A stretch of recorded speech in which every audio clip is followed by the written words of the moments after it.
How does a cloud wrap a present? With a rainbow. How does a bull drive a car? He steers it.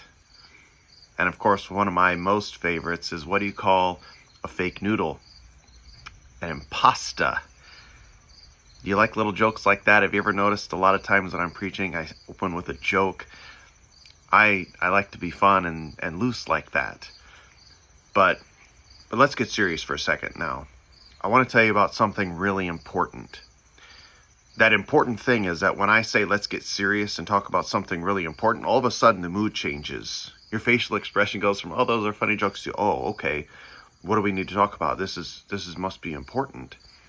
You ever get to a meeting at work and the boss says, all right, guys, calm down. Let's get to some business. And all of a sudden everybody hushes down and we're going to talk about something really important now. Let's get serious. In our series on 1 Peter, we're going to be in chapter 4, verses 7 through 11 today. Over the last few weeks, we've been talking about having a good conscience and doing the right thing. And, we've got a gospel that we need to present to spiritually dead people, not spiritually weak people, but spiritually dead people. People that without the gospel are going to spend an eternity in a real place called hell. We've got a lot of nonsense going on in our lives, and sometimes we just kind of brush it off, and sometimes we think, oh, maybe it'll get better, and, we'll just get underneath the blankets for a while, and we just hope everything kind of goes away. But let me tell you something, guys. Let's get serious here. There's a lot of stuff going out here in this world, and God is expecting you to do something about it. He wants you to get out of bed. He wants you to share the gospel. For this reason, the gospel is preached to those who are dead. You've got a job to do. Let's get serious about it. So what are some steps that you can take to be serious about your Christian life, your Christian experience? This is what he's going to tell us in 1 Peter chapter 4, verses 7 through 11 today.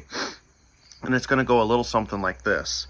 But the end of all things is at hand. Therefore, be serious and watchful in your prayers. And above all things, have fervent love for one another, for love covers a multitude of sins. Be hospitable to one another without grumbling. As each one has received a gift, minister it to one another as good stewards of the manifold grace of God. If anyone speaks, let him speak as the oracles of God. If anyone ministers, let him do so with the ability which God supplies, that in all things God may be glorified through Jesus Christ, to whom belong the glory and the dominion forever and ever. Amen. He says, let's get serious and watchful in our prayers. Let's get serious about our Christian life, our Christian service, our Christian conduct.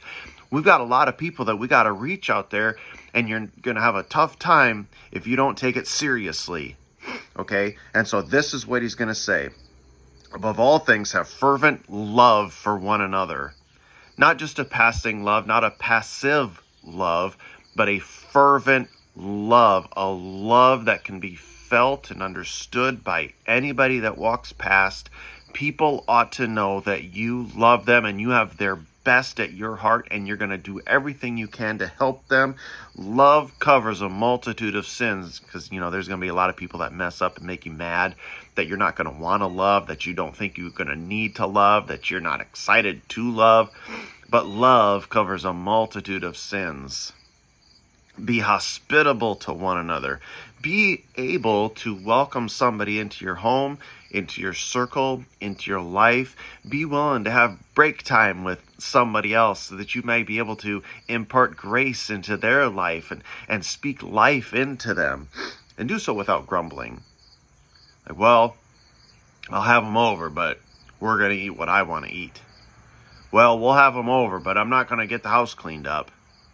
Don't grumble like that, please. Let's get serious. Let's be serious about what we're doing. As each one has received a gift, minister it to one another. You have received a gift.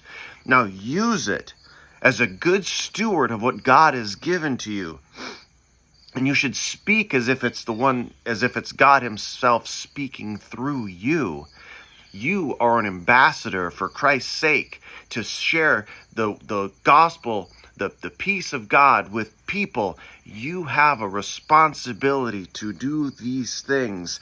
Be serious about it. This isn't a joking matter anymore. Be serious. Be Be watchful in your prayers that God might use you to impact someone else.